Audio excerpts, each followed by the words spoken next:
Welcome to 2636, the year the Notorious One gets even, with an unprecedented alien onslaught orchestrated to push 16-bit technology and its commandos to their ultimate reaches. Plunge through the molten hot massacre on a high-speed voyage to the guts of the arch-enemy alien. Scope out the side and top perspective and backgrounds that do a 360 to engulf you in a 3D sensation. Pick off solar slime dogs like the mutant Megasquitos and the Psycho Cyclers while you scale over walls. Swing from girders and ropes, hitch rides on a missile, whatever it takes. Sweat through 6 gut-splitting stages, including the Battle of the Blazing Sky and the Mucho Grande Badlands.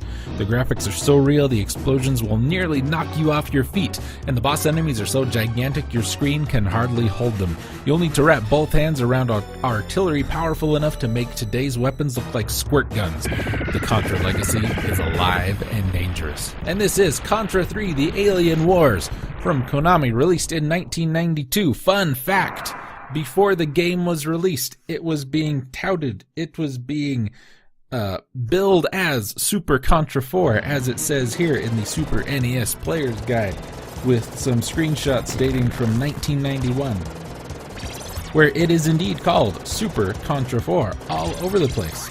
So, it's Contra, right? Everybody knows Contra. This was released in Japan as Contra Spirits, and the power regions is Super Probotector Alien Rebels. It has, oh boy, very high scores, of course. It's Contra. Everybody likes Contra. For some reason, this talks about the Game Boy version a lot more than the Super NES version. Reviewing the Virtual Console release of the SNES version, IGN criticized the game's short length, but praised innovations to the series such as spinning playfields in levels 2 and 5, and remarked that Contra 3 is arguably the best installment in the Contra series, as it polished the gameplay of the earlier titles and kicked up the action energy even higher than before. The Super NES Classic is going to be getting a version of this as well, or has one by now, I suppose. And it's pretty much just Contra, man. You run, you shoot, you jump, you try not to get shot, except this time we've added things, like you can grab onto poles and ceilings and some walls. There are ladders, you can destroy buildings and scenery and commandeer tanks.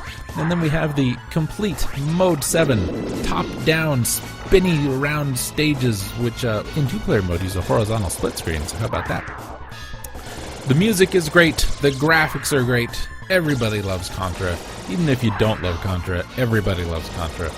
And, man, I mean, what is there? I mean, Contra 3 is kind of like Super Mario World. There's really not much you need to say about it. Oddly enough, no real reception data other than the Super NES version, the Virtual Console version, excuse me. So, yeah. I don't know. Seems weird that there would be more information for the Game Boy port. I didn't even know there was one.